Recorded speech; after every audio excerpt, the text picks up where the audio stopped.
सच्चिदानंद साईनाथ महाराज को प्रणाम करते हुए, पूज्य गुरुदेव को प्रणाम करते हुए, आप सभी को प्रणाम करते हुए आज की इस सत्संग को मैं प्रारंभ कर रहा हूं। पिछले अध्याय में हम लोगों ने यानी अध्याय 36 में हम लोगों ने गोवा के दो यात्रियों की कहानी देखी थी। उनकी लीलाएं, कैसे सच्चिदानंद साईनाथ महाराज ने उनको अपने यहाँ बुला करके उन दोनों महानुभावों को ऋण मुक्त किया था।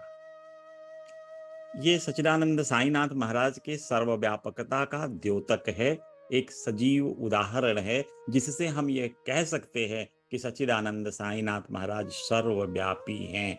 सबके, ऐसे तो सद्गुरु सदैव घट घट व्यापी होते हैं, लेकिन इन लीलाओं को देखने के बाद तो मन में सहजता के साथ विश्वास आता है कि सच्चिदानंद साईनाथ महाराज सर्वव्यापी हैं।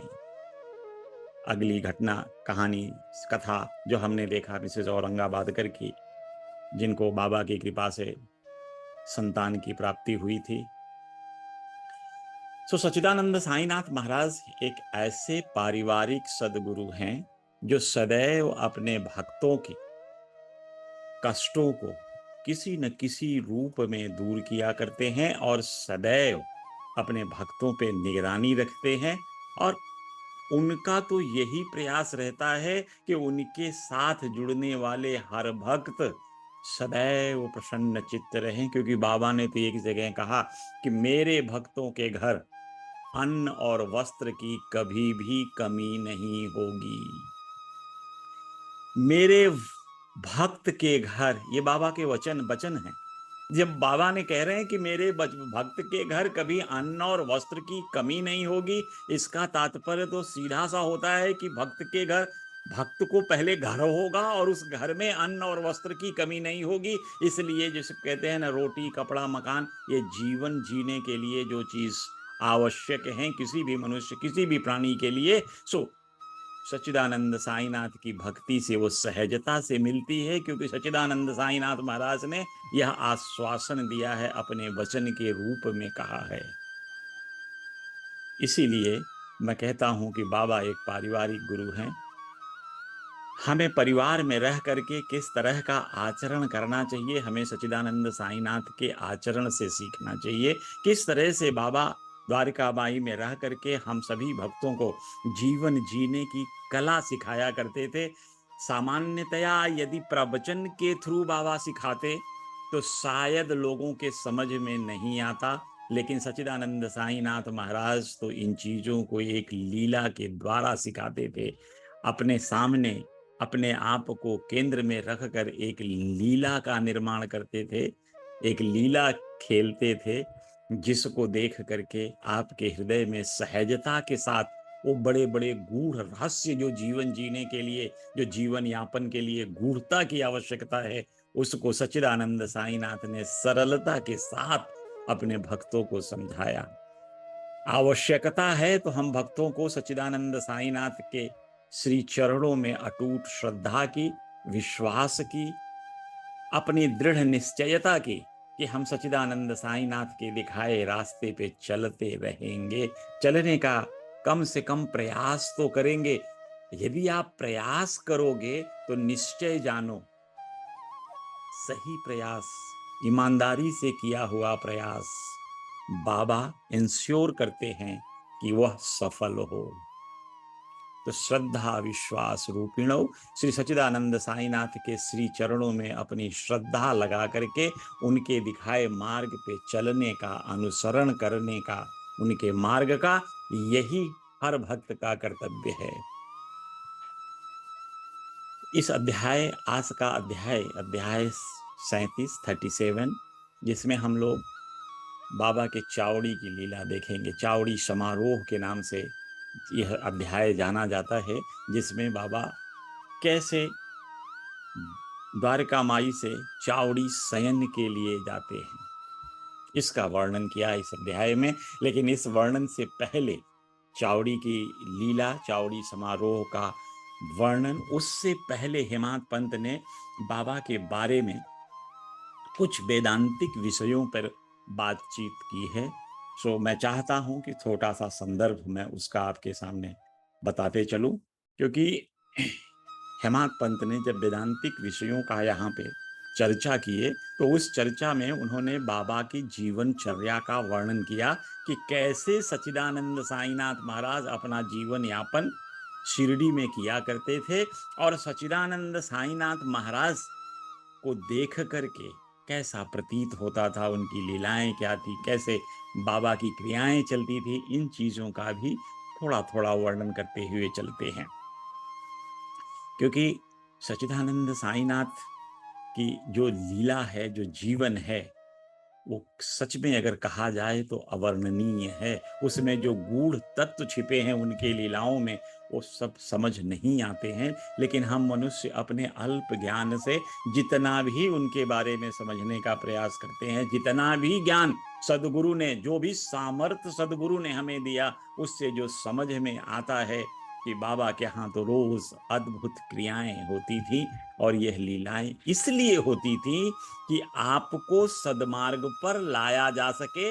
आप इन लीलाओं का अवलोकन करके आपके हृदय में विश्वास जागृत करके सच्चिदानंद साईनाथ में अपनी दृढ़ निष्ठा स्थापित कर ले। यह लीलाएं डेली की डेली बाबा नित्य प्रतिदिन द्वारिका माई में रह करके दिखाया करते थे। और इसके रूप से अगर देखा जाए तो सच्चिदानंद साईनाथ महाराज एक बड़े कर्मकांडी थे। ब्रह्मानंद जिसको हम लोग कहते थे, बाबा सब कर्म जो सिखाते थे वो सरलता से सिखाते थे। आज की तरह बिल्कुल वो रूढ़िवादिता को ना पकड़ करके उनमें सरलता लाकर कर्म, कैसे हमें अपना कर्म करना है, कैसे हमें अपना कर्तव्य का निर्वहन करना है, क्या कर्तव्य हमारा होता है अपने परिवार के प्रति, क्या कर्तव्य है हमारा अपनी पत्नी अपने माता पिता के प्रति, क्या कर्तव्य है हमारा अपने समाज के प्रति, और कैसा कर्तव्य हमारा होना चाहिए अपने गुरु के प्रति। इन तमाम चीजों का सच्चिदानंद साईनाथ महाराज ने लीला के द्वारा कोई न कोई लीला दिखा दिखाकर लोगों को समझाने का प्रयास किए। जितने दिन भी सच्चिदानंद साईनाथ महाराज शिरडी में रहे, सौभाग्यशाली शिरडी थी कि सच्चिदानंद साईनाथ महाराज वहां अवतरित होकर उस शिरडी क्षेत्र को अपनी लीला क्षेत्र चुना। यह शिरडी वासियों के लिए परम गौरव और सम्मान की बात थी, उनके सद्भाग्य की बात थी, जिससे सच्चिदानंद साईनाथ महाराज शिरडी में अपना लीला स्थान किया, जहां पे अपना कर्म क्षेत्र बनाया। बाबा को सदैव आप देखेंगे तो ब्रह्मानंद, हम बाबा को ब्रह्मानंद कहते भी हैं, ब्रह्मानंदम परम सुखदम केवलम ज्ञान मूर्ति। हम बाबा की प्रार्थना जब करते हैं उसमें भी कहते हैं ब्रह्मानंद, ब्रह्म आनंद। और सब लोग जानते हैं कि जब हम परम आनंद में होते हैं तो हम ब्रह्ममय होते हैं, क्योंकि पंचकोशों के बारे में जब आप वर्णन करेंगे तो उस वर्णन में आनंद, जो परम आनंद है, वो ब्रह्म के स्वरूप है। सो परम आनंद बाबा को इसीलिए ब्रह्मानंद कहते हैं। और आत्मज्ञान, सदैव बाबा अपने आत्मज्ञान में निमग्न रहते थे, सदैव चिंतन किया करते थे। और चाहे कोई भी कार्य सच्चिदानंद साईनाथ महाराज कर रहे हों, हमें बाह्य रूप से तो ऐसा लगता था कि बाबा हमारे साथ बैठ करके हमारे कार्यक्रम में भाग ले रहे हैं, हमारे साथ देख रहे हैं, जो भी लीला कर रहे हैं। लेकिन होता ठीक इसके उल्टा था। सच्चिदानंद साईनाथ महाराज सदैव अटूट समाधि में रहा करते थे, सदैव अपने ब्रह्म के साथ, जो क्योंकि परब्रह्म थे, जुड़ा रहना भगवान के साथ, सदैव सदगुरु। तो ऐसे सदगुरु सच्चिदानंद साईनाथ महाराज को पा करके भला कौन भक्त प्रसन्न नहीं होगा, भला कौन भक्त अपने आप को गौरवान्वित नहीं महसूस करेगा, अपने भाग्य की प्रशंसा नहीं करेगा। शिरडी में आने से सच्चिदानंद साईनाथ के शिरडी का भाग्य ही बदल गया, शिरडी का प्रारब्ध बदल गया। शिरडी के लोग, उसको जो कहते हैं ना कि शिरडी के लोग एक लोगों के मानस पटल पर, जैसे अभी भी आज कोई आता है काशी से, उस जमाने में जब कोई काशी से आता था तो लोग कहते थे काशी से आए हैं, इनके चरण स्पर्श कर लो, पवित्र धरती से आ रहे हैं। वैसे ही काशी की तरह पवित्र शिरडी बन गई थी सच्चिदानंद साईनाथ महाराज के निवास मात्र से ही।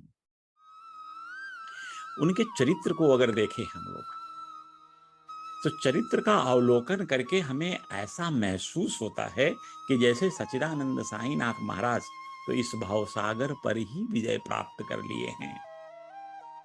बाबा सदैव शांत रहा करते थे, शांति उनका आभूषण था। और यही शांतता हम लोगों को अपने हृदय में धारण करना भी है, क्योंकि जब तक चित्त शांत नहीं होगा, आगे की आराधना पूजन होना संभव नहीं है।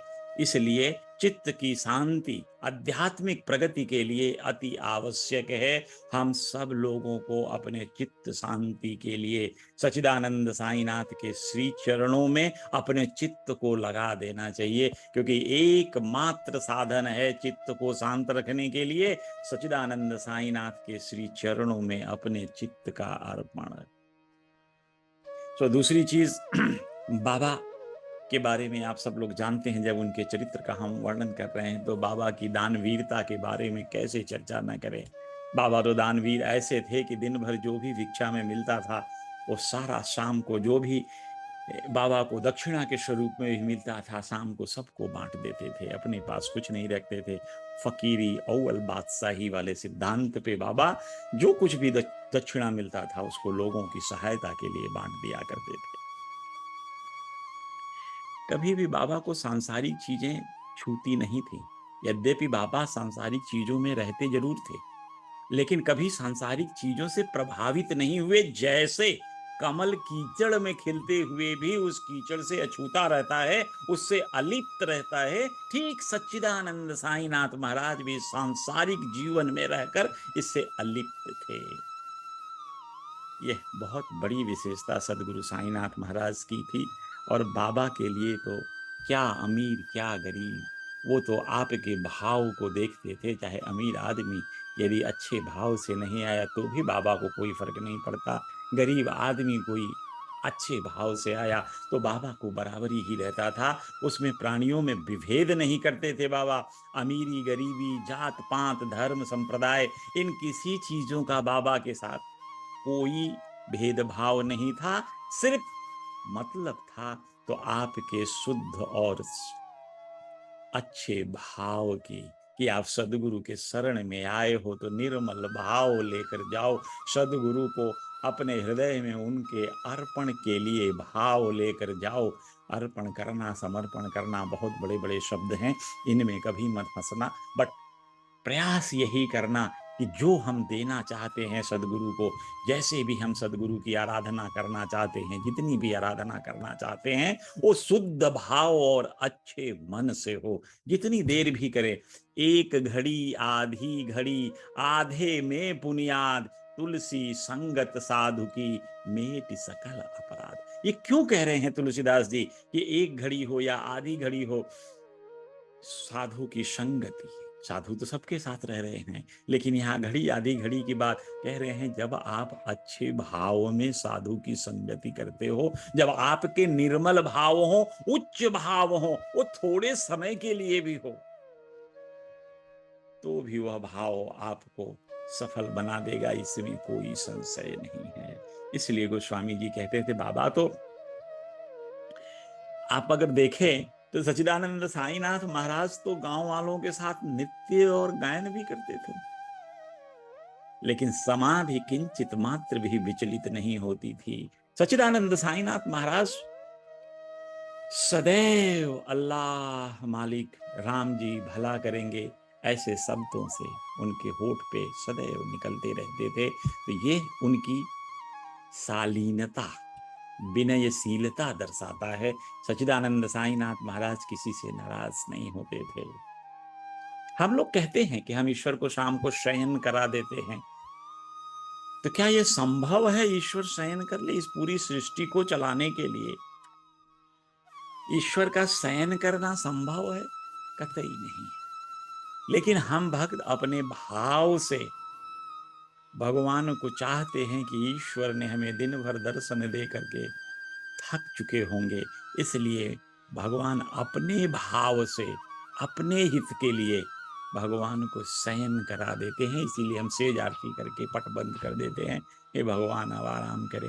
अरे वो जो सृष्टि का संचालक है, यह आपका दिल जैसे इस शरीर को चला रहा है, आपका दिमाग इस शरीर का नियंत्रण कर रहा है, यदि ये कुछ समय के लिए बंद हो, शयन कर ले, तब तो हो गया कल्याण। ऐसे ही भगवान शयन नहीं, लेकिन हमारी श्रद्धा, हमारे भाव, हम अपने भाव से भगवान को सुला देते हैं।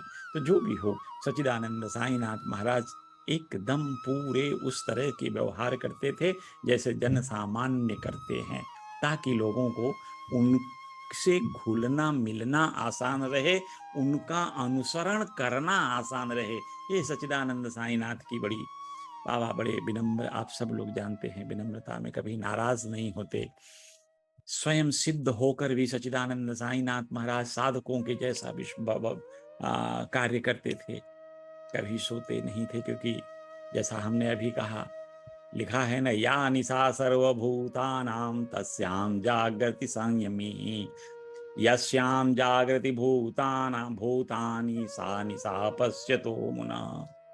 कि सब प्राणियों की जब रात होती है तो वहां संयमी संत जागृत रहता है, और जब सब प्राणी जागृत रहते हैं तो वह दृष्टा मुनि की रात होती है, उसमें भी वह जागृत अवस्था में ही रहते हैं। तो ये सच्चिदानंद साईनाथ की पूजन विधि आप लोगों को हम आगे थोड़ा सा बताएंगे कि गुरु को कैसे पूजा अर्चन उनकी कैसे की जाए, लेकिन अभी हम चलते हैं आज की मुख्य कथा पे, जहां हम बात करेंगे बाबा के चावड़ी प्रवास की, कैसे सच्चिदानंद साईनाथ चावड़ी जाते थे। समय मिलेगा तो बाबा की पूजन विधि को और विस्तृत पूर्व से बाबा के चरित्र को और उस पर परिचर्चा करेंगे, लेकिन अभी हम चलते हैं, क्योंकि कबीरदास के बेटे ने लिखा था, कबीरा सूता क्या करे जागिन जपय मुरारी, एक दीवानी सोवणा लंबे पांव पसार। सो ऐसा है कि जीवन तो ऐसे ही है, क्षणभंगुर नाश है। इस सृष्टि में आए हैं तो यहाँ तो हर चीज की चला चल ही रहती है, जो पैदा हुआ है वो जाएगा ही। सो इतना छोटी सी अपने मन में एक गांठ बना लीजिए कि हरि की आराधना करने के लिए सच्चिदानंद साईनाथ महाराज या जिस भी सदगुरु के समीप आप हो, उनसे निकटता हो, जिनको अपना आदर्श मानते हो, उनका नाम स्मरण, या जिस ईश्वर, जिस देवता, जिस इष्ट की आप आराधना करते हो, जिनमें आपका विश्वास है, उनका नाम स्मरण करना जब भी समय मिले। मैं तो यही कहता हूं कि ऐसा कर लीजिए कि आपके श्वासोश्वास के साथ साथ, हर सांस के साथ आपके इष्ट का नाम स्मरण चलता रहे। यही कलयुग में सबसे बड़ी तपस्या है, सबसे बड़ी पूजा है। यह मानकर चलिए, ईश्वर का नाम स्मरण, गुरु का नाम स्मरण, क्योंकि हम ये जानते हैं कि राम से बड़ा राम कर नामा। राम का भजन करना, राम का नाम स्मरण करना, राम का कीर्तन करना, यह बहुत ही भाग्य की बात है। और सब जब हम उनका भजन कीर्तन नाम स्मरण करते हैं तो हमारे सौभाग्य जागृत हैं कि हमारे हृदय में ऐसी बात आई और हम भगवान का नाम स्मरण करने लग रहे हैं। एक चीज और बाबा के बारे में कही जाती है कि बाबा बाल ब्रह्मचारी थे। उनकी तुलना इस ब्रह्मचारिता में हनुमान जी से की जाती है। बाबा का विनयशीलता देखिए, प्यार देखिए, कि शिरडी में जो भी आता था, चाहे वो माँ होती थी या बहन होती थी या भ्राता होता था या बाऊ होता था या ताऊ होता था, जो भी, या काका होता था, बाबा सबको प्यार से, उनको सम्मान के साथ बुलाया करते थे, पुकारा करते थे। और भक्त जैसे ही भगवान के इस आभा मंडल में आता था, सो उसकी क्या हम भाग्य की वर्णन करें कि वो कितना भाग्यशाली रहा होगा जो सच्चिदानंद साईनाथ महाराज को सशरीर देखा होगा। और ये आप इतना जरूर जानते हैं कि सच्चिदानंद साईनाथ महाराज एक दिन द्वारिका माई में मस्जिद में सोते थे और दूसरे दिन चावड़ी में जाते थे शयन के लिए सिवा। यह जो बाबा की शयन थी चावड़ी और इसमें, ये शुरू से नहीं थी, यह 1909 से शुरू हुई। बाबा एक दिन द्वारिका माई में और एक दिन, और रादर 1909 जो सबसे पहला चावड़ी प्रयास बाबा का था, चावड़ी जाने की यात्रा हुई थी द्वारिका माई से चावड़ी जाने के लिए, शयन के लिए, वह 10 दिसंबर 1909 था। पहली बार बाबा चावड़ी में गए थे। और 2 नवंबर 1909 काका साहेब दीक्षित को बाबा का पहला दर्शन प्राप्त हुआ। जब काका साहब दर्शन के लिए गए और अपना सब कुछ अर्पण करने के लिए बाबा के सामने नतमस्तक हो गए, तो इसीलिए इस 2 नवंबर 1909 यानी 2 नवंबर को हम लोग पूज्य गुरु जी की प्रेरणा से गुरु समर्पण दिवस के रूप में मनाते हैं कि जिस दिन बाबा के। तो आप ये देखिए कि कब से ये लीलाएं शुरू हुई थी। लीलाएं शुरू हुई काका साहब दीक्षित 2009 नवंबर में जाते हैं, और उसके बाद से दिसंबर में बाबा चावड़ी में सोने के लिए जाते हैं। दिसंबर में ही बाबा 9 दिसंबर को बाबा ने काका साहेब दीक्षित वाड़े का शिलान्यास किया, और बाबा की कृपा से वह वाड़ा रिकॉर्ड टाइम में अप्रैल में ही बनकर तैयार हो गया। इतना संभव नहीं था इतना जल्दी बन पाना, लेकिन जब कृपा ईश्वर की हो तो कोई काम असंभव कैसे हो सकता है। काका साहेब खुद उस बाड़े के निर्माण में वहां लगे थे, और ये उनकी देखरेख, उनकी सूझबूझ का परिणाम था कि बाड़ा अति शीघ्र तैयार हो गया। अब चलिए हम श्री सच्चिदानंद साईनाथ के चरणों में अपने शीर्ष को झुकाते हुए, उनके चरणों को अपने हृदय में धारण करते हुए चावड़ी के समारोह की तरफ चलते हैं। ऐसा है कि चावड़ी का समारोह ऐसा मोहक होता था उस जमाने में कि दूर दूर से लोग इस चावड़ी के समारोह का, यानी द्वारिका माई से चावड़ी तक जाने की, जो भगवान श्री साईनाथ महाराज की पालकी चलती थी, चलते थे खुद पैदल चल करके, उसका दृश्य देखने के लिए, वो जो विहंगम दृश्य बनता था उसके दर्शन मात्र के लिए, और इस चावड़ी प्रयाण का जो चावड़ी यात्रा थी उसका भाग बनने के लिए, उसमें शामिल होने के लिए लोग दूर दूर से आने लगते थे। और उस जमाने में कितना आनंद होता था इसमें, इसका हम क्या वर्णन करें। जिस दिन बाबा को अल्टरनेट डे जाते थे, जिस दिन बाबा को चावड़ी जाना होता है, उस दिन सवेरे से ही द्वारिका माई के सामने एक मंडप बना दिया जाता था, और इस मंडप में सारे भक्त एकत्रित होकर के दिन से ही बाबा के गीत, संगीत, भजन, कीर्तन करना प्रारंभ कर देते थे। उसी मंडप के एक तरफ बाबा का सुसज्जित रथ रहता था, जिसमें बाबा को बैठने का प्रयास कराया गया, लेकिन बाबा कभी उसमें बैठे नहीं। और दूसरी तरफ तुलसी वृंदावन का स्थापना था।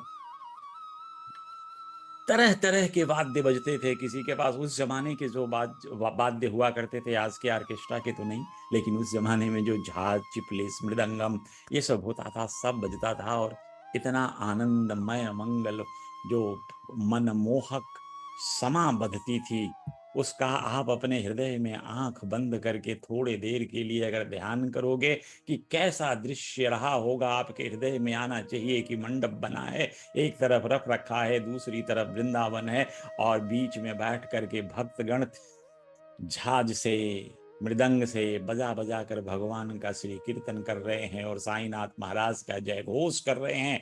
ऐसा आनंदमय क्षण देखने को कहाँ मिलेगा। हर समय साईनाथ का जय जयकारा लगता था उस समय, जिस दिन बाबा को चावड़ी में शयन के लिए जाना था। तोरण बांधे जाते थे। जो पहली हुई थी तो बाकायदा चारों तरफ तोरण बांध करके, और शाम के समय से ही द्वारिका माई के चारों तरफ दीप प्रज्वलित किए जाते थे। ऐसा लगता था जैसे दिवाली की रात हो, और उस चारों तरफ दीप जगजगाते थे, जगमगाते थे। अरे हृदय में वो जो प्रकाश बाबा का था वो सबके हृदय को छूता था। जो गुरु के शक्ति का प्रकाश था वो भी हर भक्त को छूता था। तो मन तो सदैव प्रसन्न चित्त रहता था इस दिवाली उत्सव में। अब आपने जब बाबा की पालकी चलती है, डिंडी जाती है, तो आपने देखा होगा कि पालकी में सच्चिदानंद साईनाथ की एक मूर्ति रखते हैं और सामने एक निशान लेकर चलते हैं। यह निशान इस बात का द्योतक होता है कि कौन से देवता को लेकर के आप आगे बढ़ रहे हैं, आप क्या हैं, आपके बारे में वह एक तरह से उस निशान से ही पहचाना जाता था आपके ग्रुप को। तो ये निशान भी वहां एक बनाया जाता था और इस निशान को लेकर लोग चलते थे। जब बाहर देखें उसी पंडाल के पास, तो बाबा के पास एक श्याम कर्ण घोड़ा होते थे। तो श्याम कर्ण को भी उस दिन खूब सजाया जाता था। यद्यपि बाबा उस पे बैठते नहीं थे, लेकिन आगे आगे प्रोसेशन में तो श्याम कर्ण ही चलते थे इस यात्रा में। सो उनको भी खूब सजाया बजाया जाता था। और बाबा को जब जाना होता था उसके पहले ही अति शांत मुद्रा में बैठ जाते थे। एकदम ऐसे लगता था जैसे ध्यान मग्न हो गए हैं सच्चिदानंद साईनाथ महाराज किसी चीज के लिए।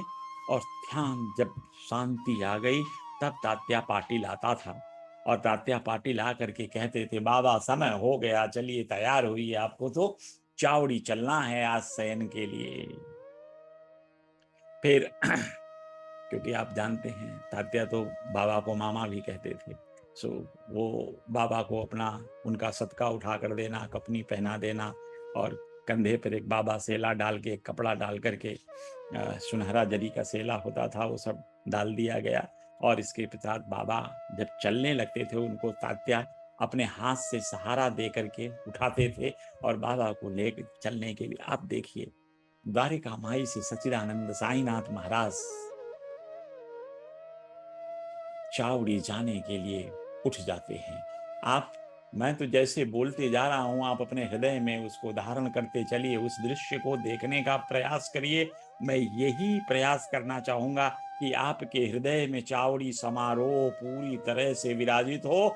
और जब कभी भी आप आज के बाद जब शयन के लिए आप खुद जाएं तो 1 मिनट के लिए चावड़ी का दृश्य आपके हृदय में आ जाए, ताकि सच्चिदानंद साईनाथ महाराज का ध्यान सदैव पूरी रात्रि आपके जेहन में रहे, आपके सबकॉन्शियस में बनी रहे। तो इस कथा को बस आप ऐसे ही सुनते चलिए, आंख बंद कर लीजिए, जहां कहीं भी हो आप जो भी मैं कह रहा हूं उसको अपने हृदय में सोचिए, उसकी परिकल्पना कीजिए, उसको हृदय में देखने का प्रयास करिए कि कैसे द्वारिका माई के सामने क्या विहंगम दृश्य बना हुआ है, कैसे लोग आनंद ले रहे हैं। जाने से पहले सच्चिदानंद साईनाथ महाराज धुनी माई में कुछ लकड़ियां डालते थे, क्योंकि बाबा की यह अखंड धुनी थी, तो यह अखंड धुनी रात भर जलनी चाहिए, इसलिए इसके हिसाब से बाबा उसमें लकड़ियां डालकर चलते थे। फिर बाबा जब चावड़ी जाने लगते थे तो जो धुनी माई के पास दिया रखा होता था उस दिया को बाएं हाथ से बुझा देते थे।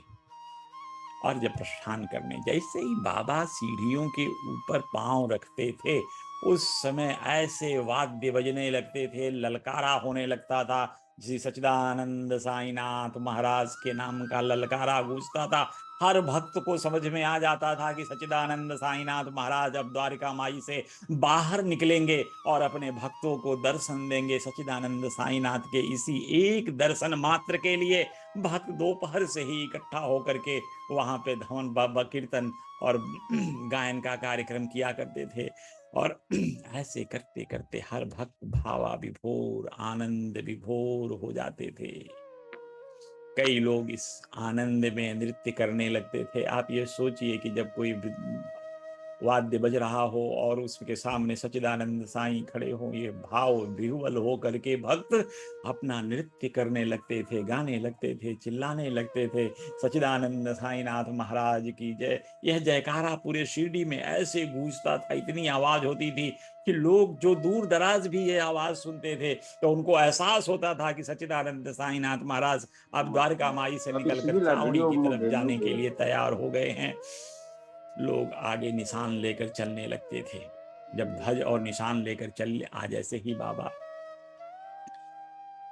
भालदार का ललकार सुनाई पड़ा तो लोगों ने बाबा के आने की सूचना सबको दे दी। अब जब बाबा आए सीढ़ी पे खड़े हुए तो दोनों तरफ से बाबा के लिए चंवर डुलाने लगे। जैसे हम लोग आज मंदिर में जब आरती करते हैं तो चंवर डुलाते हैं, ठीक उसी तरह से सच्चिदानंद साईनाथ महाराज के लिए उनके दोनों तरफ से चंवर डुलाने लगते थे। और इसी तरह से धीरे धीरे धीरे धीरे बाबा सीढ़ियों दर सीढ़ियां नीचे उतरते हुए द्वारका माई के सामने वाली सतह पे आ जाते हैं। और उस जमीन पे, अच्छा उन दिनों में भी उन जमीन पे दरी कालीन बिछा करके सच्चिदानंद साईनाथ महाराज के चलने के लिए उसको सुगम पथ बना देते थे कि मेरे सदगुरु सच्चिदानंद साईनाथ को चलने में कोई तकलीफ ना हो, उनके चरणों में कोई पत्थर ना चुभे। तो ऐसे ऐसे भक्तों के भाव थे, वो चाहते थे कि सच्चिदानंद साईनाथ का मार्ग तो हम फूलों से पूरा सजा दें ताकि सच्चिदानंद साईनाथ इस पे चलते हुए ये फूल उनके चरणों को अर्पित करते हुए, अर्पण लेते हुए फूलों का वो आगे बढ़ते रहे। अब देखिए कैसे चल रहे थे। तात्या पाटिल उनका बायां हाथ पकड़ते थे और महालसापति दाहिना हाथ, दोनों तरफ से दो लोग पकड़ करके बाबा को लेकर चलते थे। और बापू साहब जोग का काम होता था कि बापू साहब जोग छतरी लेकर के बाबा के पीछे खड़े हो जाते थे और उसी हिसाब से चलते थे। तात्या बाएं, महालसापति दाएं, बापू साहब जोग पीछे छतरी लेकर। और इन तीनों के आगे, सच्चिदानंद साईनाथ के आगे ये जो श्याम सुंदर घोड़ा है वो चलते थे, उनको लेकर चलाया जाता था। और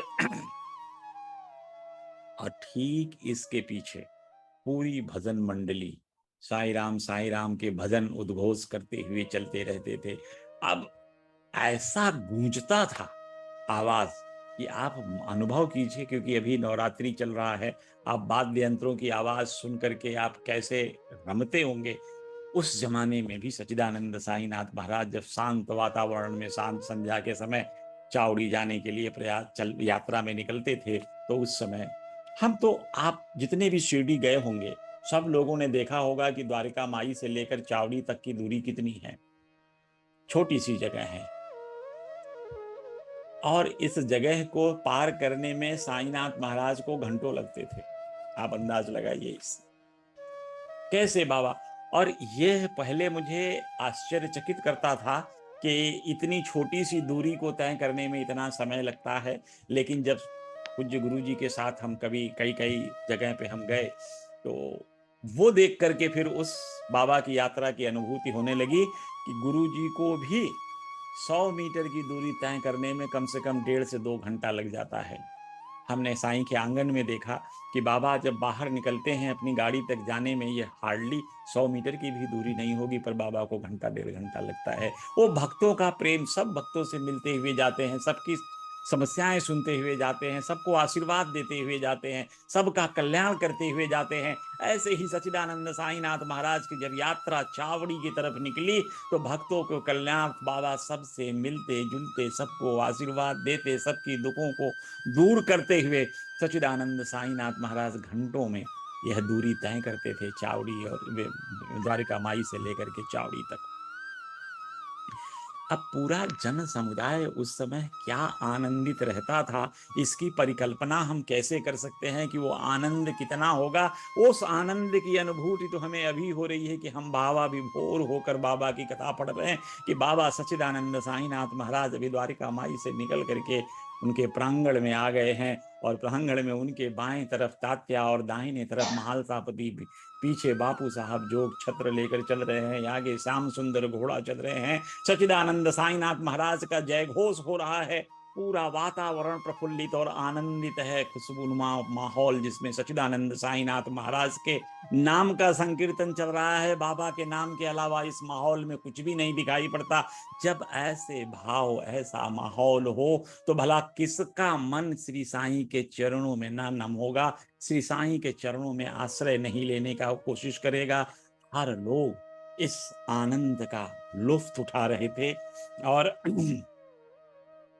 अब बाबा जब चावड़ी पहुंचते हैं तो चावड़ी के सामने बाबा खड़ा हो जाते हैं अब चावड़ी के सामने उस समय जो पेट्रोमैक्स जलते थे, जो उस समय के जिसको हम लोग बड़े-बड़े लालटेन कह सकते हैं, ये जलते थे, तो उनका प्रकाश बाबा के दिव्य मुखमंडल पर ऐसा पड़ता था जैसे मानो लगता था कि सच्चिदानंद साईनाथ की दैदीप्यमय ओज से पूर्ण जो शरीर की, जो चेहरे की चमक है, वो हर भक्तों के पास जा रही है। ऐसा प्रतीत हो रहा है कि सद्गुरु की कृपा शक्ति बाबा के चेहरे से निकलती हुई सब भक्तों तक पहुंच रही है, और इस कृपा शक्ति को ग्रहण करके हर भक्त आनंद मंगल आनंदमय होकर झूम रहा है, नाच रहा है, संकीर्तन कर रहा है। और ऐसा लग रहा है इस प्रकाश से देख करके कि जैसे प्रातः काल अरुणोदय हो रहा है, सूर्योदय हो रहा है, और उस बाल सूर्योदय का जब सूर्य उदय होता है तो हम लोग उसको बाल्य अवस्था सूर्य की कहते हैं। तो उस बाल्य अवस्था में जो सूर्य की चमक, जो आभा रहती है, वही आभा सच्चिदानंद साईनाथ के मुखमंडल पर दिखाई पड़ रही है, जिसको देखकर हर्षोल्लासित हो रहे हैं सारे के सारे भक्त। अब बाबा वहां खड़ा होकर के, तो भक्तों के समझ में नहीं आता था कि बाबा खड़ा होकर यहाँ क्या करना चाहते हैं। उत्तर अभिमुख हो जाते थे बाबा चावड़ी में पहुंचने के बाद। उत्तर अभिमुख होकर के मतलब उत्तर की तरफ मुख करके खड़े रहते थे। तो ऐसा लगता था कि जैसे सच्चिदानंद साईनाथ महाराज किसी के आने की प्रतीक्षा कर रहे हों। तो भक्त सब इस प्रतीक्षा में भी भगवान के भजन कीर्तन बाजा बजा बजता रहता था।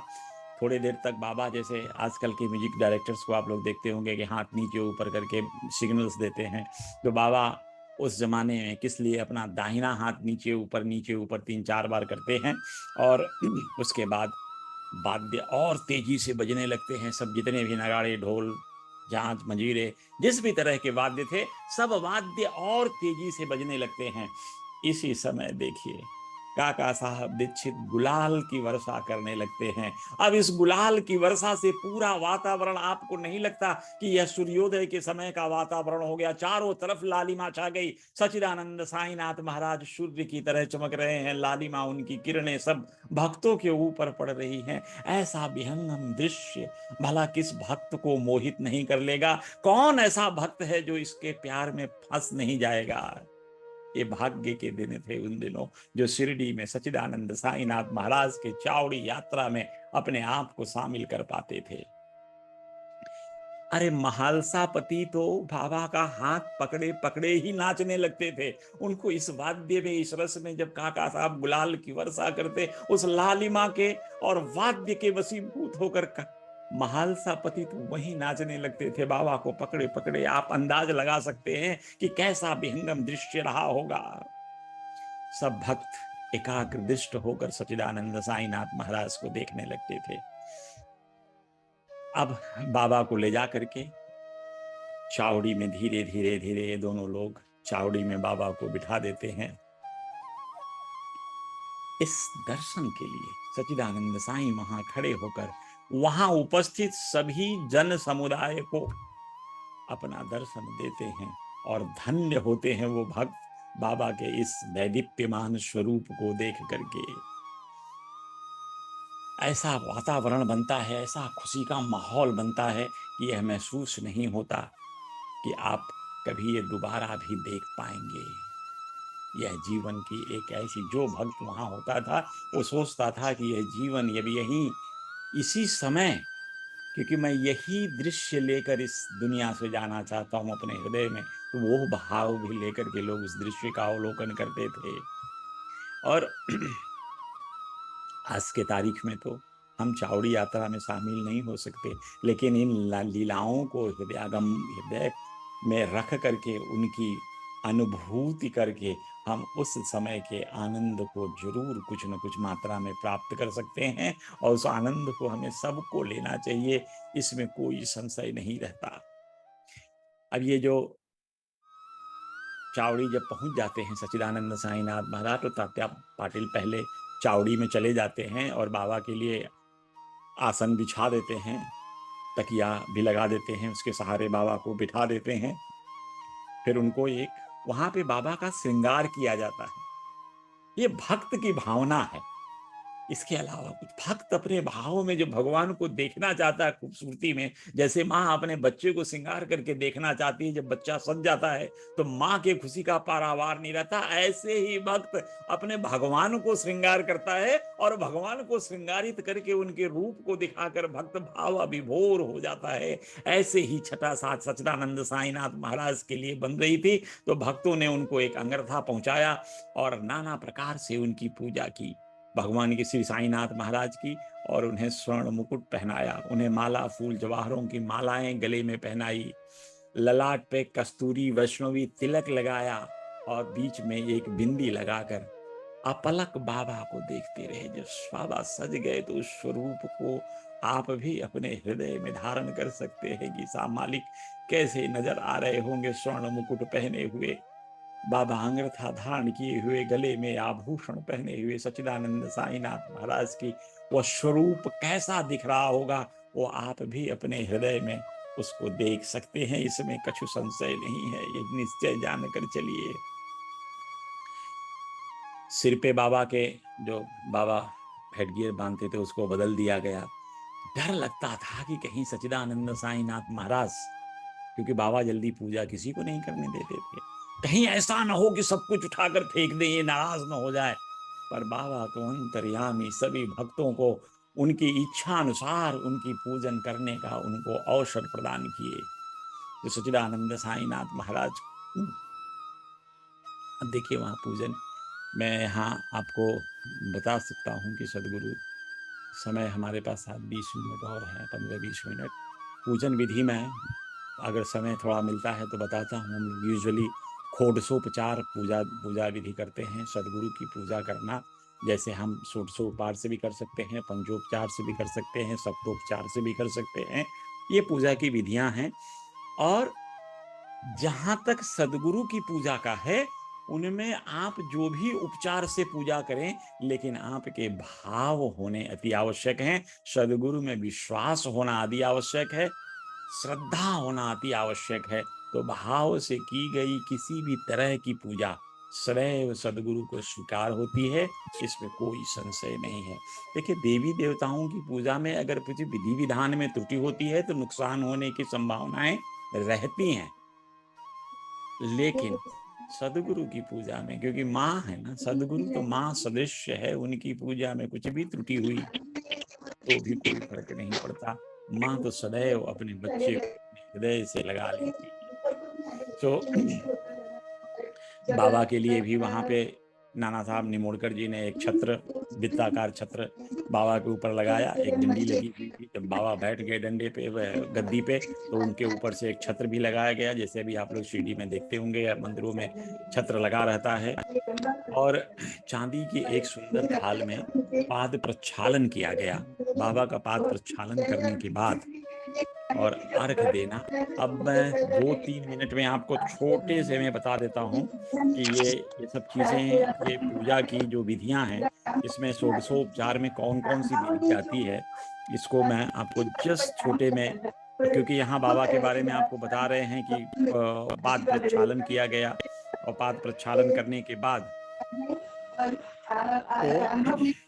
सबसे पहली जो पूजा की विधि होती है, जैसे आप घरों में करते हैं, जिस भी ईश्वर की पूजा कर रहे हैं, इष्ट की पूजा कर रहे हैं, सदगुरु की पूजा कर रहे हैं, तो सबसे पहले उनका आवाहन किया जाता है कि वो, क्योंकि हम लोग पार्थिव पूजा करते हैं, और पार्थिव पूजा में पार्थिव तो बनी हुई मूर्ति होती है, फोटो होती है कोई, तो उसमें ईश्वर को आमंत्रित किया जाता है मंत्रों द्वारा कि भगवान यहाँ विराजिए, हम आपका पूजन करते हैं।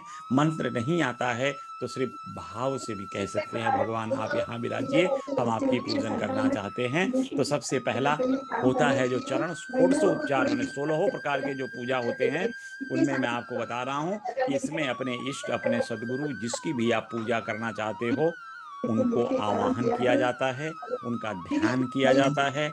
उनको फिर उसके बाद जब किसी को आप आवाहन किए, कोई अतिथि आपके घर में आया, तो आप क्या करोगे, उनको कुछ आसन दोगे बैठने के लिए, चाहे जो भी आपके पास आसन है। तो इसलिए भगवान को एक सुंदर सा आसन, पहले फूलों का जैसे भी हो, जिस पे भी आप बाबा को, भगवान को बिठाना चाहें, ईश्वर को बिठाना चाहें, सदगुरु को बिठाना चाहें, उनको एक आसन दे करके उनसे प्रार्थना करें कि हे भगवान, आप इस आसन पर विराजें, मैं आपकी पूजन अर्चन करूंगा। फिर पाद्य होता है।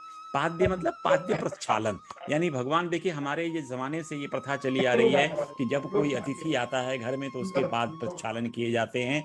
इसका एक कारण ये रहता है उस जमाने में, कि कारण ये होता था कि आदमी थका आ रहा है, ठंडे पानी से जब किसी जल से उनका पाँव धोया जाता था तो उनको आराम मिलता था। इसलिए यही प्रक्रिया हम भगवान पे भी अप्लाई करते हैं और भगवान के पाद प्रक्षालन करते हैं, और उसका फायदा एक होता है चरणामृत भी हमें मिलता है। फिर हम भगवान को, आप क्या करते हैं, मेहमान आया, आसन दिया आपने, आसन देने के बाद उनका पाँव धुलवा दिया, पाँव धुलवाने के बाद आप क्या करते हो, उनको पानी ऑफर करते हो पीने के लिए, कुछ फल फूल पानी खाने के लिए, तो वो उसको हम लोग बोलते हैं अर्घ्य। फिर जल देते हैं हम लोग, तो अर्घ अर्पित करते हैं भगवान को, जो सुवासित जल है, जो उसमें दूध दूध भी कर सकते हैं या देने के लिए, तो अर्घ देते हैं। फिर हम आचमन देते हैं। आचमन यूं कहा जाए कि जैसे मुंह में कुल्ला करते हैं ना, उसको अगर मोटे भाषा में समझें तो आचमनी करते हैं। इससे हम लोग अंजलि में जल लेकर आचमनी, 3 प्रथम माधवाय नमः, केशवाय नमः, ये सब करते हुए आचमन करते हैं। फिर आदमी से थोड़ा जब बैठा लेते हैं अतिथि को, तो क्या कहते हैं कि भाई बहुत दूर से आए हो, आप नहा लो, थोड़ा आराम करो। ठीक यही चीज लगती है जो व्यवहार में है। पूजा में कोई भी लिखता नहीं है, आप जो व्यवहार में करते हो वही चीज यहाँ भी करनी है। अब भगवान को स्नान कराना है आपको। स्नान कराने के लिए भगवान को 2 तरह से हैं कि आप जिस भी तरह से चाहें आप सुवासित तेल, जल, सुगंध से जैसे भी स्नान कराएं। बाद में पानी से स्नान करा के, कुछ लोग दधी स्नानम कराते हैं, कुछ लोग क्षीर स्नानम कराते हैं, तो मधु स्नानम समर्पयामी, ये सब करते हुए चलता रहता है। तो जिस भी तरह से स्नान करने के बाद आपने शुद्धोदक स्नान यानी नदियों के जल से, और आप जब लोटे में नदी जल रखे हैं उसमें नदियों के जल को आवाहित करिए। आप सबसे बोलिए हे गंगा जमुना सरस्वती, सभी लोग इस लोटे में भी आकर के स्नान ग्रहण करें, ताकि हम सच्चिदानंद साईनाथ महाराज को स्नान करा सकें। तो स्नान करा लिए। अब स्नान कराने के बाद क्या लगता है, वस्त्र लगता है। पहले शरीर पोंछने के लिए वस्त्र लगेगा, फिर पहनने के लिए वस्त्र लगेगा। तो भगवान को वस्त्रम समर्पयामि, वस्त्र अर्पित करिए। अब वस्त्र पहनाने के बाद आपको यज्ञोपवीत देना पड़ता है, क्योंकि यह बड़ी पवित्र चीज मानी जाती है। तो यज्ञोपवीतम समर्पयामि, भगवान को यज्ञोपवीत दीजिए। फिर बाद में गंध और अक्षत, भगवान के चरणों में आप फूल माला गंध अक्षत जो कुछ भी है वह अर्पित करिए। फिर भगवान को पुष्प चढ़ाइए, माला चढ़ाइए, फिर धूप बत्ती जो अगरबत्ती होती है वो चढ़ाइए, उससे धूप करिए, और फिर बाबा को दीप दिखाइए। और दीप दिखाने के बाद आपके घर में जो कुछ भी बना हुआ है भगवान के लिए उनको भोग लगाइए, नैवेद्य चढ़ा देना। और नैवेद्य चढ़ाने के बाद प्रथा है तांबूल देना, दक्षिणा देना उन्हें, और फिर जल और आरती देना। जब ये सब प्रक्रिया हो जाए तो मंत्र पुष्पांजलि, भगवान से प्रार्थना करना कि भगवान अब हमारी पूजा को आपने ग्रहण किया, हम आपके मंत्र पुष्पांजलि समर्पित करते हैं। और अंतिम होता है प्रदक्षिणा, नमस्कार और स्तुति। ये 16वां खंड है। तो ये पूजा विधि जो व्यवहार में आपके चलती है घर में किसी अतिथि के आने पे, बुजुर्ग के आने पे, वही चीज ठीक सदगुरु की पूजा में या किसी की भी पूजा में इसी चीज को आप फॉलो कर सकते हैं, इसमें कोई संशय नहीं है। तो सरलता रखिए, सिर्फ भाव आपके अंदर ऐसा होना चाहिए जो चीज भी आप कर रहे हैं। और इसी पूजा को, जो चीज यहाँ पे आप भौतिक रूप से सदगुरु के सामने कर रहे हैं, किसी मूर्ति के सामने कर रहे हैं, किसी फोटो के सामने कर रहे हैं, यही चीज आप सदगुरु की, अपने गुरु की, अपने इष्ट की, अपने देवता की, अपने भगवान की, ईश्वर की मूर्ति को अपने हृदय में स्थापित करके यही सारी प्रक्रिया आप हृदय में भी रख के कर सकते हो। तो यह पूजा भी जो मानसिक पूजा है, इस सारी प्रक्रिया को आप मन के अंदर भी कर सकते हो और बड़े अच्छे ढंग से कर सकते हो, इसमें कोई संशय नहीं है। और हम समझते हैं कि जब आप मानसिक पूजा करोगे तो आपका मन सदैव लगा रहेगा, चित्त भगवान के श्री चरणों में ही होगा, क्योंकि जरा सा भी ध्यान से निकले तो पूजा किसकी करोगे, वही नहीं रहेंगे हृदय में। तो इसलिए हर समय आपका ध्यान उनकी मूर्ति पर बना रहेगा, हृदय में बना रहेगा। तो ये जो भी हो, जितना भी समय मिले उसके हिसाब से आप यह पूजा करें। सो अब सच्चिदानंद साईनाथ महाराज की पूजन बहुविधि ढंग से चावड़ी में हो गई। अब चावड़ी में होने के बाद देखा भक्तों ने तो कोई चंवर जला रहा है, कोई पंखा जल रहा है, कोई बाबा के पाद सेवन कर रहा है। सो ये करते करते करते अब बात आई कि सच्चिदानंद साईनाथ को चिलम बनाई जाए। तो साईनाथ महाराज की चिलम तैयार की, सामान्य पाटिल को दी। पाटिल ने एक फूंक लगाया और उसके बाद चिलम बाबा को दी। अब बाबा की चिलम लेने के बाद वो धीरे धीरे प्रसाद के स्वरूप में महालसापति और तमाम अन्य भक्तों को दी गई। एक चीज यहां आप सोचिए कि सच्चिदानंद साईनाथ महाराज एक निर्जीव चिलम पी रहे हैं। चिलम का भाग्य देखिए, हम आप चाह कर भी सच्चिदानंद की नजदीकी नहीं पाए, लेकिन चिलम का भाग्य देखिए कि चिलम को बाबा का के होठों का चुंबन प्राप्त हो रहा है। कितनी भाग्यशाली चिलम है, निर्जीव होते हुए भी।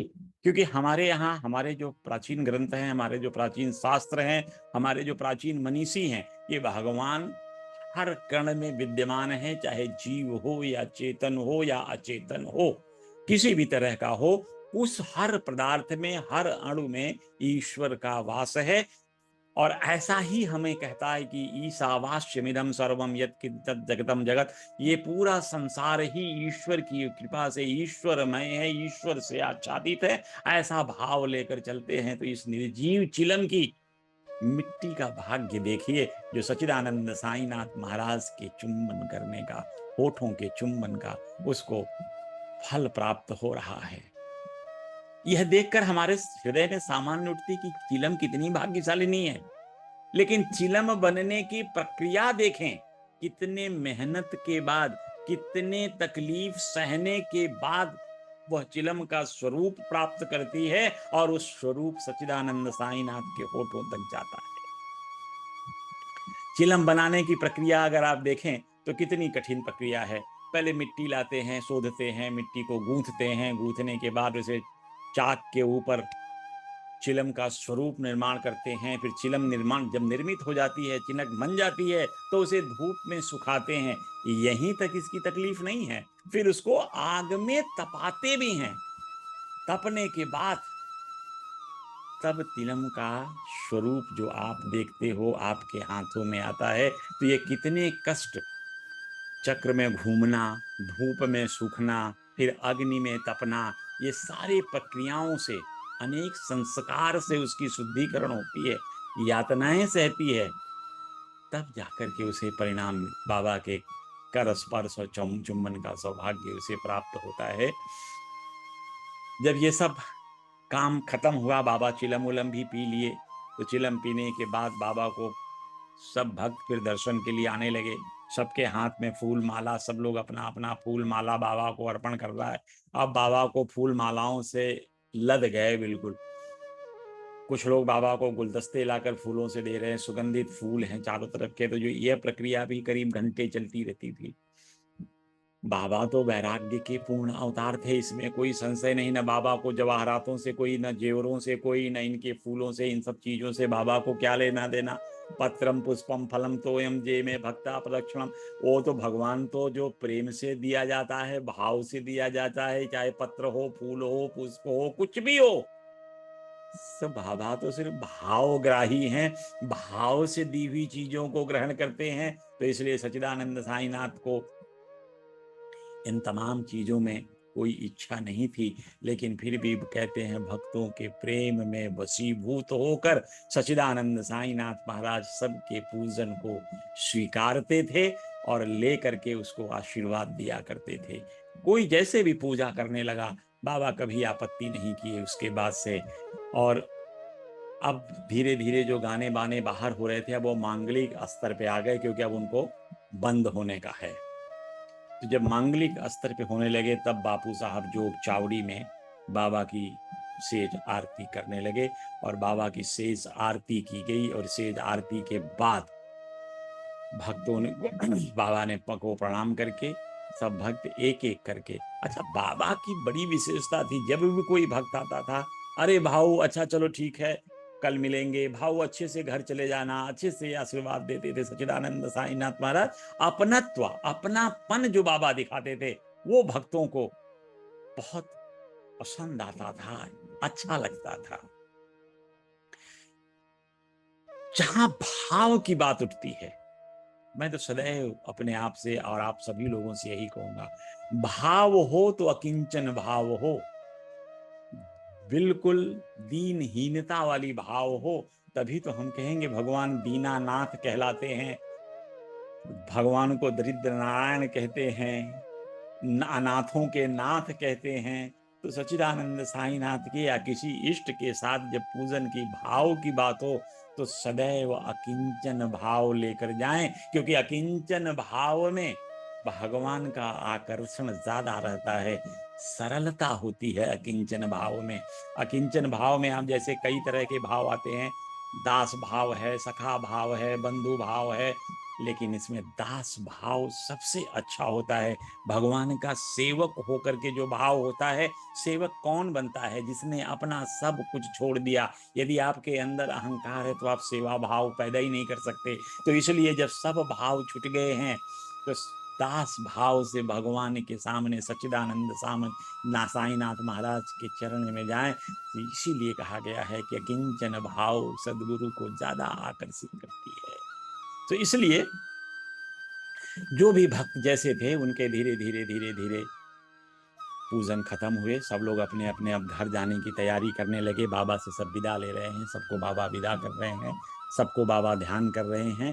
अब धीरे धीरे जब सब चलने लगे तो तात्या पाटिल ने बाबा को ला करके गुलाब जल, इत्र इत्यादि लगाया और बाबा के हाथ में एक पुष्प गुच्छ देते हुए, एक बुके देते हुए तात्या बाबा के चरणों पे अपना मस्तक रखता है और बाबा से घर जाने के लिए आज्ञा मांगता है कि बाबा मैं घर जा रहा हूँ सोने के लिए। तो सच्चिदानंद साईनाथ महाराज की महानता देखिए, जो सचराचर का स्वामी है, जो सारी दुनिया की रक्षा करता है, वो तात्या से कह रहा है कि तात्या तुम जाओ घर, लेकिन रात को आकर के मुझे देख लिया करना। जो सारी दुनिया की रक्षा करता है, सारी दुनिया का ख्याल करता है, वो अपने ख्याल के लिए, यह बाबा की सरलता का द्योतक है। कितने सरल हैं सच्चिदानंद साईनाथ महाराज। यही चीज हम भक्तों को भी चाहिए, अपने जीवन में सरलता ले आना। जब हृदय में सरलता आ जाएगी तो समझिए कि सरलता में भक्ति अपने आप आ जाती है। भक्ति के बाबा को प्राप्ति के लिए, ईश्वर की प्राप्ति के लिए भक्ति मार्ग ज्ञान मार्ग दोनों हैं, लेकिन दोनों एक दूसरे पे आश्रित हैं। भक्ति मार्ग अगर है, आपको कुछ नहीं आता लेकिन उत्तम भाव है, भगवान के प्रति भक्ति है, तो वह भक्ति ही आपको ज्ञान दे देगी, क्योंकि सदगुरु आपके साथ आ गए। तो सदगुरु की ज्ञान, अंधकार ही तो दूर करते हैं सदगुरु, यही तो कहा जाता है। गुरु का मतलब यही होता है, जो हृदय से अंधकार दूर करके प्रकाश ले आए। तो वो अंधकार दूर हुआ, आपकी अज्ञानता दूर हुई, आप में ज्ञान आया। और ज्ञान मार्ग, जब आप ईश्वर के बारे में जानना समझना पढ़ने की प्रयास करेंगे, ईश्वर के बारे में समझने लगेंगे, तो ईश्वर की लीलाएं देखने के बाद, उनके बात जानने के बाद आपके हृदय में स्वतः ही ईश्वर के प्रति प्यार उमड़ जाएगा। वही भक्ति आ गई। सो ये दोनों एक दूसरे पे आश्रित हैं। भक्ति मार्ग ज्ञान मार्ग, ज्ञान भक्ति माँ भक्ति है तो ज्ञान अपने आप आएगा, ज्ञान है तो भक्ति अपने आप आएगी, और दोनों मिलकर सदगुरु की प्राप्ति करा देते हैं। और बाबा ने उसके बाद अपने बिस्तर, जो चद्दर उद्दर थी, सबको बिछाया और बिछा करके अपना बिस्तर लगाकर विश्राम करना प्रारंभ कर दिया। तो इसी के साथ यहाँ चावड़ी की आज की कथा समाप्त होती है। मैं आप लोगों से यही अनुरोध करूंगा कि जब कभी भी शयन करें तो एक बार इस चावड़ी के दृश्य को अपने हृदय के साथ, अपने आंखों, अपने मन में, अपने भाव में जरूर लाएं, ताकि सच्चिदानंद साईनाथ का जो सानिध्य है आपके हृदय में पूरी रात बना रहे। आप आनंद मंगल रहें, ईश्वर आपके साथ रहें, आप पर, आपके परिवार पर सदैव उनकी कृपा बरसती रहे। इसी मंगल कामना के साथ मैं आप लोगों से विदा लेता हूँ। बहुत बहुत धन्यवाद। जय श्री साईं।